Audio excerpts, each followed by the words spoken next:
What is going on, everybody? Silver Scrounger here, and today I've got a great interview for you. I went and talked with Steve with Premier Live Coin Auctions, and we talked about a good amount of stuff.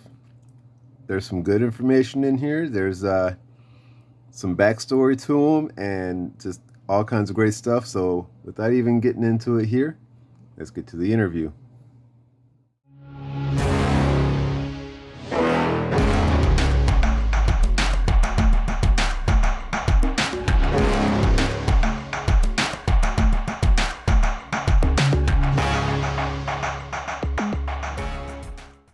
All right, everybody. As promised, we are here with Steve Petrick, and he is one of the guys that does a lot of online auctions.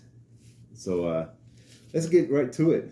Now, you, as well as two others, run a Facebook group where you run live auctions for numismatic coins, silver and gold bullion, as well as a wide variety of related items. So tell everyone, what is the name of this group and how long have you guys been doing this? Sure. So the group is called Premier Live Coin Auctions. It's a private group on Facebook. And we started the group in March of 2021. So we've been at it for right at 18 months. 18 months. Man, you guys have grown quick on there. We have. Because I think you're at 2,200 members right now. Mm-hmm. So that's really good. And so, I mean, what's the story? You didn't just wake up one day, 18 months ago. No. You didn't just wake up 18 months ago and say, hey, I'm going to start being a coin dealer. So how did you become interested in coins and bullion to begin with? Well, so to begin with, my grandpa was a penny guy, a Lincoln cent guy. And I grew up hanging out over there on the weekends and watching him play around with his coin collection and playing around with it. And I was always really intrigued. My grandpa was one of my heroes. And so watching him play around with his coin collection and getting involved in it is really what got me into coin collecting. And I got serious about it. Well, I mean, I really got serious about it probably 20 years ago, but I've been collecting for about 30 years. Nice. It's funny how so many stories are kind of similar in how people got into coins and everything. So I know my grandfather was a nickel guy. Uh-huh. He collected all of the 1964 and prior Jefferson nickels. Mm-hmm. And I remember going through the old steel coffee can, looking at them all. Yep. And that was so many years ago. And then I just recently got into coin collecting a lot more serious. So that's really cool how so many stories are similar. And so you started collecting and everything, and now you're a dealer. Are you also a stacker? I am a stacker, yeah. I'm not as much of a stacker as I am a collector. It's my personal collection isn't 10,000 ounces of silver bars. It's a good mix of numismatics. I cut my teeth in copper. That was my thing for a long time.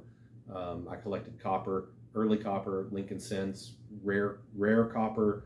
I went down the endless rabbit hole of varieties in Lincoln cents, DDOs and RPMs and things like that, and spending rotated dies, spending hours under a microscope running through bank boxes full of coins, looking for errors and things like that. I've done all that. In fact, I did that, probably until about 7 or 8 years ago, when just quite honestly my eyes started going bad. I couldn't see as well to do it, and so that's when I kind of got away from it and really shifted my focus more into a broader scope of numismatics. Nice. Yeah, I tried my hand at doing the bank boxes and looking at coins and everything for those errors and varieties and everything, and my eyes were already not so great. So it wore me out a lot faster. Well, I did it when I was a lot younger, when I was single and had the time to do it. But I really got back into it My oldest kid was born in 2005, and so around 2009, 2010, when she was starting school and we were trying to teach her to count, that's when we really got back into boxes because we could lay the coins out and kind of teach her to count with those. And so we get a box of everything: pennies, nickels, dimes, and quarters. Nice. And while we were sorting, we would be counting, and we kind of did that with them. And the kids love coins too because they've been around them all their lives. They started really young doing that. So. That's good. So with the dealing, I would think that there's some sort of a progression to get where you are now. How did you get started in the dealing coins and bullion?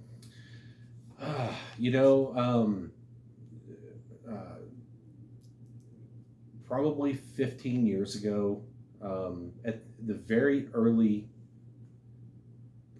I don't know when Craigslist started, very early on in Craigslist though, I started running ads for Craigslist to buy coins and to buy coin collections. And I'd buy whatever I could buy. I would flip it and make a little bit of money, and then take the profits and go buy something else for my personal collection, or I would reinvest all that. The thing that I try to get across to a lot of people is, if you want to grow your coin collection, the best way to grow your coin collection is with your coin collection. Take some pieces that don't interest you anymore, sell them, and buy something that you want, and you might actually make enough profit to buy more than what you had to start with. You take a $20 coin that may not interest you, you might be able to sell it for $23, $25, and you can reinvest it in something else. And that's really what I did. I got started on Craigslist. I migrated over and sold a lot on eBay. When the housing market crashed in 2008, times were tight. Sold some of my stuff on there, really got into selling on eBay. There was a lot of opportunity at that time.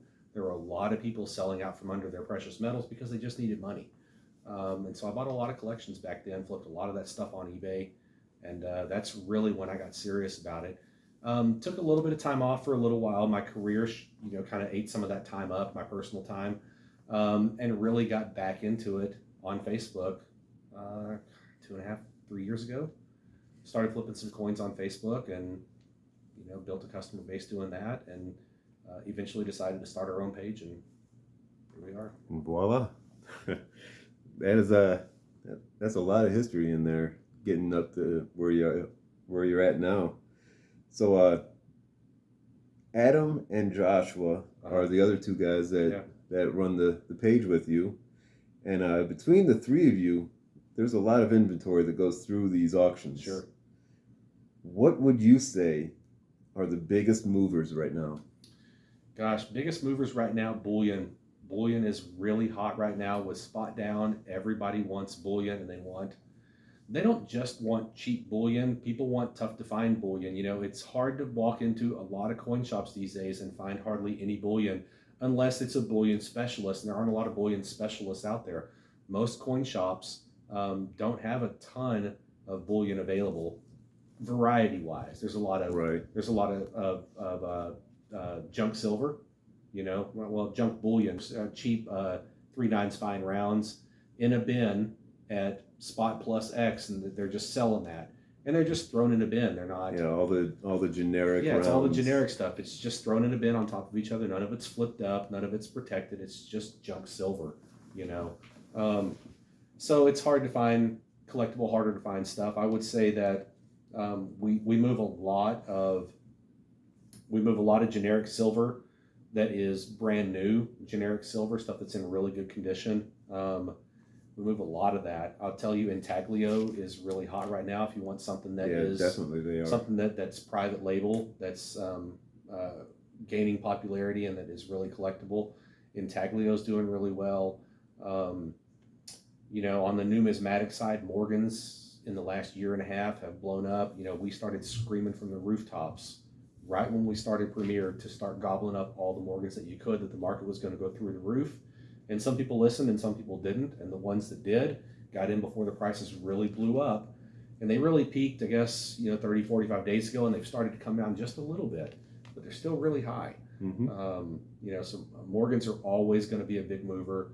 The other thing that we're seeing a lot of traction with is things like Libertods have been really popular, and paper has really picked up lately. All right. So that's all the good stuff that moves quick. What about some difficult items to move? What's the hard stuff? The hard stuff to move. Um, Really, anytime you get into something that's more pricey, you get into higher end Morgans, tougher CCs. Um, when you get above $350 to $400 for any particular item, whether it be a high grade cap bust half dollar or Morgans or anything like that, outside of key date stuff, that stuff is hard to move. And when you buy it, you're gonna have to find a special buyer for it. But you want it in your inventory. You want to be able to show it. You want to have it as an option. So, we pick that stuff up. Some things that are expensive that are still easy to move are things like, like a key date, a Merc dime, a 16D Merc dime, even though that's a $700 or $800 coin, not a hard coin to move because there's not a lot of them out there. Yeah, exactly. But yeah. So with the hard to move stuff, when it just becomes too hard, how long is it that you will hold on to something before you let it go for a loss to just get that cash flowing again? I mean, me personally, not very long. I know a lot of people will sit on something, they're emotionally attached to what they spent on it. Not me personally. I want dollars turning over in my business. So if I recognize that I've either paid too much for something or maybe bought something that's not hot right now or I don't have a buyer for it, I'm going to offload it somewhere fast and get the money working again. I really try to move something no longer than 2 weeks at the most. I'm going to try to get my money back out of something. Yeah, that's actually a good plan because I've heard a lot of people say that dead money is no money. Yeah. So if it's not moving, it's dead, and if you're not getting anything in from it, it's no money. Sure. If I put $500 into a Morgan and the market's just not moving on it, if I sit on that for a month, I'm going to pull $475 or $480 back out of it. I'm going to lose $20. I'd rather lose the $20 tomorrow and take that $480 and reinvest it and try to turn a profit on that money as fast as I can, turning dollars over. Exactly. So again, with all the inventory you have go through your auctions and everything go across your desk, in your opinion, what is the most unique or most interesting piece that you've had in your auction? Man, that's a really tough question. We've had some crazy stuff come through these auctions. The things that I've really liked that have been really interesting to me, one of the cool things about coin collecting is you learn a lot about history in the process of doing it, researching things. And I bought a grouping of Central American coffee plantation tokens about 6 months ago and ran those in the auctions. And in the process of prepping them and getting them ready to run, looking the prices up, you had to look the plantations up. You learned the process and what those things were used for. And I thought those were really interesting and they're highly collectible too. There's a huge market that nobody knows about for those things. So those plantation tokens were really cool. Short snorters are a passion of mine. I really like short snorters. So short snorters are dollar bills that were used during the war, primarily during the Second World War. A short snorter, a guy would have a $1 bill and they would write their name on it, and they would, when they were flying intercontinental overseas, they would have everybody that was in their crew on the plane sign their short snorter just as a memento, right? And it developed into this thing where, if you were stationed overseas during World War II, you'd walk into a bar somewhere and guys would ask you to whip out your short snorter. And if you couldn't whip out a short snorter, this note with, names on it, you had to buy a round of drinks for the table, right? And then then they'd make you a short snorter. Now you're in the short snorter club, right? And then it became this thing where the more signatures you got on it, they'd have to tape notes together. They need more room, like running out of room on a piece of paper. So you'd end up with a second note and a third note and a fourth note. And I've owned short snorter strings that were 40, 50 notes long, and you could see someone's entire history of all the time they spent in the war, notes from all over the world, 20 and 30 different countries, both sides.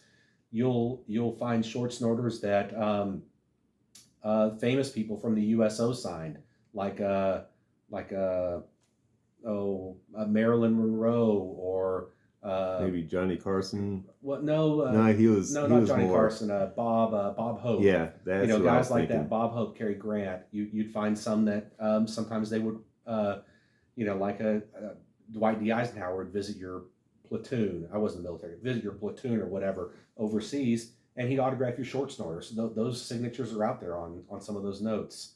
Wow. Pretty neat. I owned a short snorter that was owned by the personal nurse of God, it was one of the generals in World War II. Excuse me, famous general in World War II, and it was his personal nurse. It was their short snorter. So that was pretty neat. Nice. Yeah, that is some great history, and I love how history always seems to be involved with coins and paper money. It's all through it. It's in all of it.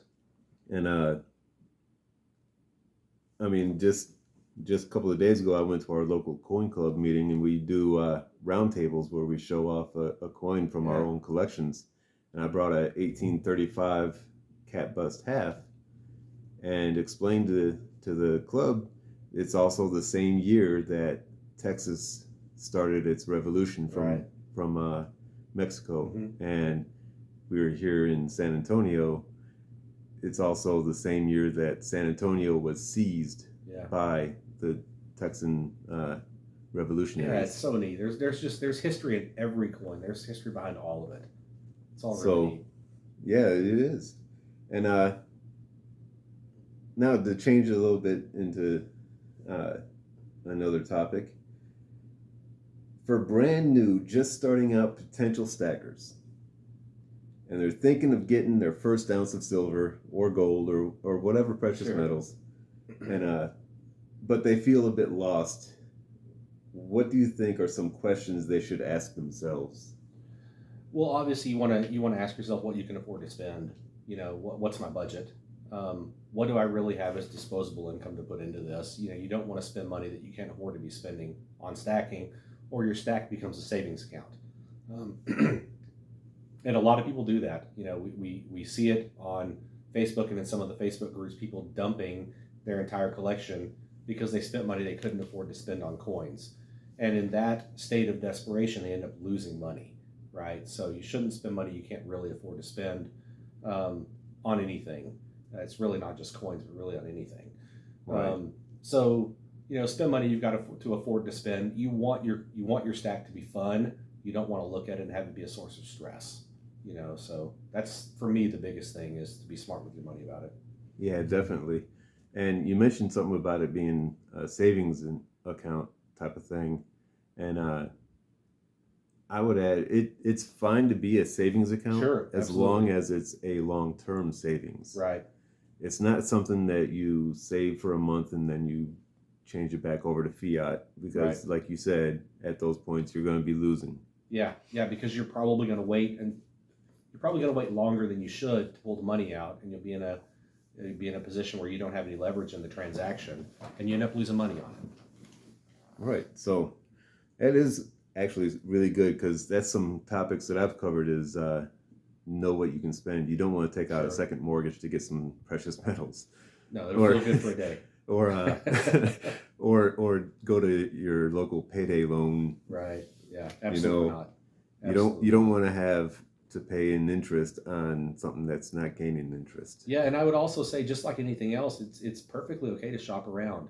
I mean, you will find a delta here in San Antonio. We've got 5 or 6 good coin shops, and there is a difference in the premium from one shop to the next.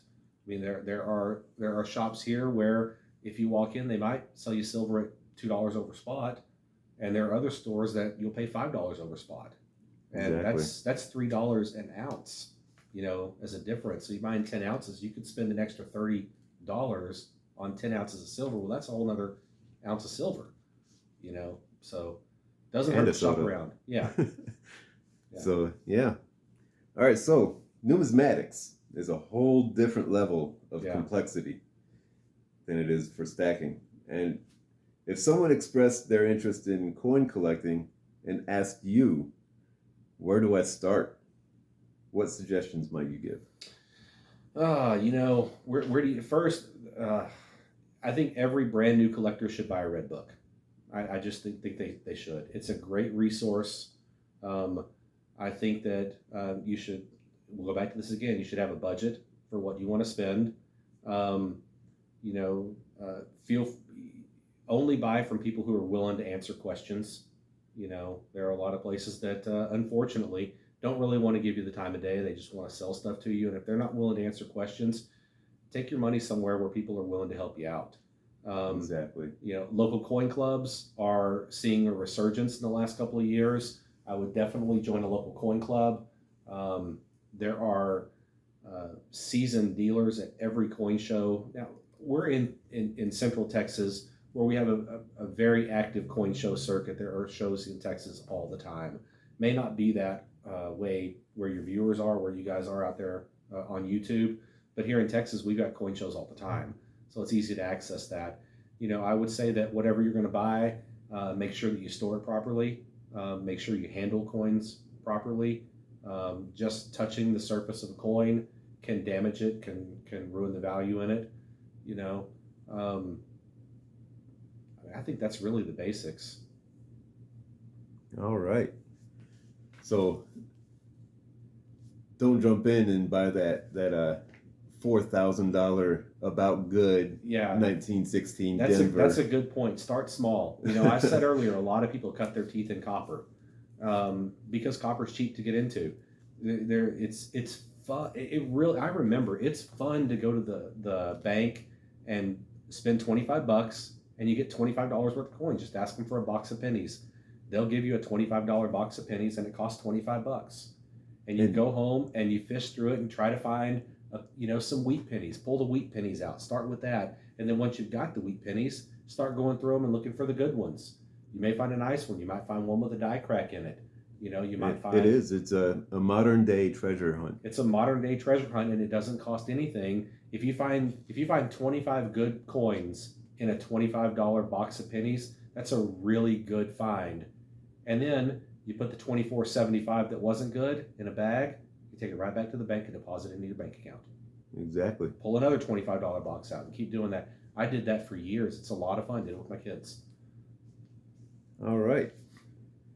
So recently, you, Josh, and Adam decided, hey, let's allow all the members of Premier to list their stuff. Yeah. Yes, to sell on the page. Right. And how do you feel that's been going? I think it's been going great. I really do. I think it's engaged the community. It allowed us to also expand the leadership team on the page. We were getting at... Let me back up just a little bit. When we started Premier, we all three had really good buyer bases, customer bases. And so we started off, we've always from the beginning had a very curated membership list. The people that are on our page are serious collectors and serious buyers. Now that the page has grown, we're getting some people that are maybe a little bit newer, but for a long time, I'd say at least for the first year, it was a very serious group of members on the page. And because we had that type of an audience, we had resellers reaching out to us all the time saying, can we please sell on your page? Why don't you allow selling on your page? And to be quite honest, it's because we didn't have the time to manage it. But we decided that we wanted to expand into that. And so we opened it up. We added 20 moderators to the page, which is more than most pages have. But if we were going to do it, we wanted the customer service to be there. So we picked 20 guys that we are good friends with, that we trust, that are either experienced resellers or longtime collectors that know everything there is to know about coins and currency and bullion and how it's traded on Facebook. And we put together a leadership team and then opened it up, and it's been great. I mean, it really has. It's been a lot of fun. We've seen some neat stuff come across the page too. That's good. All right, so a lot of people that watch the lives and everything, they think, man, this guy's making all kinds of cash off of a 4-hour live twice a week. Sure. and they don't realize the work doesn't stop just because the camera turned off. No, that's the easiest part of what we do is go live. So, what's a typical setup and finish up of a live for you? Gosh, I'm live every Tuesday and Friday, every Tuesday and Friday night on the page. So twice a week I'm live. Tuesday morning at 7 o'clock, I get up, I have a cup of coffee, I come down to the office, and I start working. I've got to organize exactly what I'm going to run, what lots I'm going to run. We were live last night, and what you can see on the table are some of the lots that we just ran out of time and didn't get to. But you can see I've got coins that are very specifically put in stacks that we're going to run as either groups or run as a choice auction. We have to go through our inventory, get that stuff all laid out. Can typically run about 100 to 120 lots in a 4-hour live. So we've got to go through all of our inventory and group that stuff together. It takes all day on the day of a live to do it, and I'm talking right up until about 20 minutes before we go live. We're still organizing for the live. Turn the camera on, go live. We're live for 4.5 to 5 hours. About 4 hours. We just recently expanded. We're going to run longer because it's not enough time. 4 hours isn't enough. Go through a live, you get done, you take a 10-minute break, and then you start answering questions because there are questions that come in during the live via PM. You start invoicing your customers. You've got to sort everything. We do a box hold program where customers can build a box over time. So they'll buy in 6 or 7 or 8 consecutive auctions and then ship once a month to save on shipping. So we got to reconcile who bought what holds, which customers have holds, who owes shipping with their purchases, who doesn't. We got to send invoices out. We answer questions on the invoices. Finish up at 10 o'clock at night with the live. Typically still invoicing and answering questions till about 12:30 at night. Get up at 6 a.m. the next morning, start reconciling payments, and then you start manifesting and shipping. You're shipping till 10:30, 11 o'clock, have everything dropped off at the post office no later than noon. And then you come back and start the whole process over again. Then you got to start ordering replacement product. Yeah, exactly. It's nonstop. Just the so live's that the easiest people thing we know. do. Yeah, just so people know, it is a full-time, all out. It's 100 hours a week. Crazy. Yeah, going live crazy twice going. a week. It's a tough pace to maintain. Trying to go live twice a week, every single week is not easy. Trying to chase that level of inventory and keep it in. But Exactly. I don't know how we do it, but we pull it off. All right. It's hard.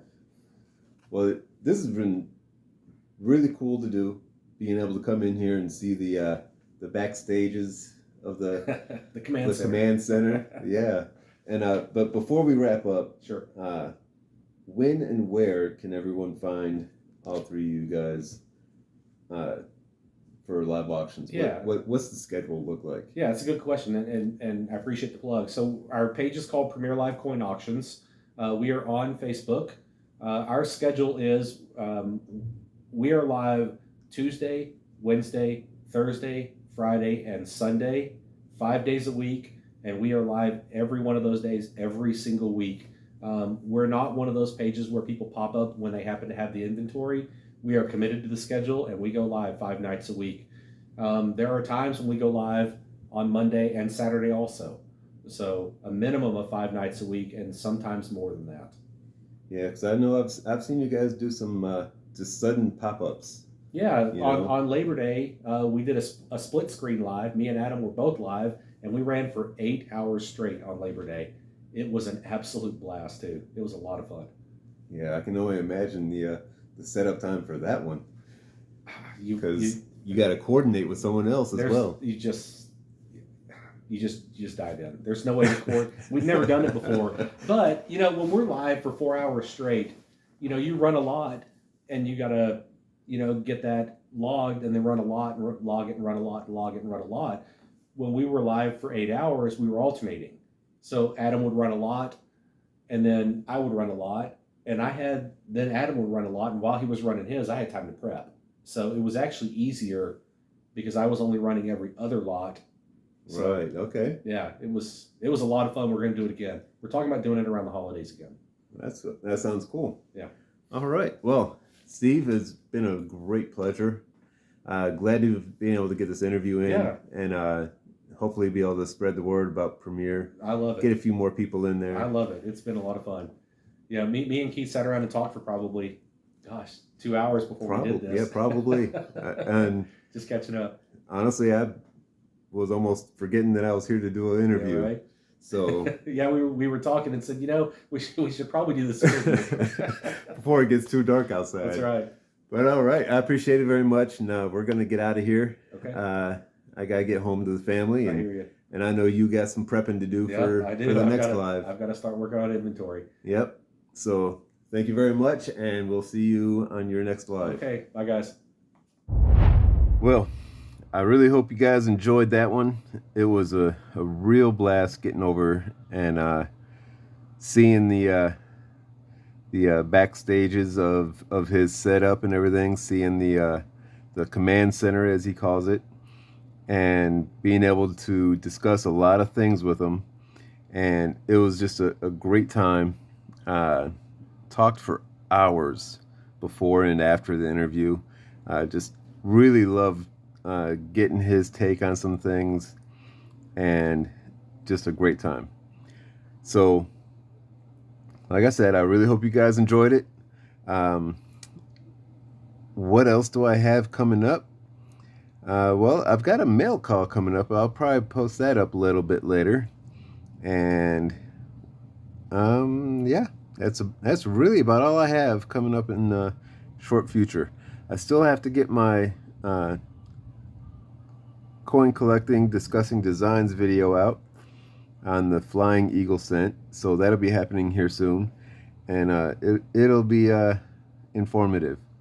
There's a very few years, so I'll do a little bit deeper dive into it as much as I can, so that we can really get to learn about our Flying Eagle scent. But until then, this is Silver Scrounger saying thanks for watching, and keep on stacking. I want to thank everyone for watching my video. It is greatly appreciated. If you enjoyed it, found it informative or entertaining, please hit that thumbs up button by liking the video. Also, comment on what you think about anything discussed. I'm always interested to hear other people's thoughts. Until next time, this is Silver Scrounger saying thanks for watching, and keep on stacking.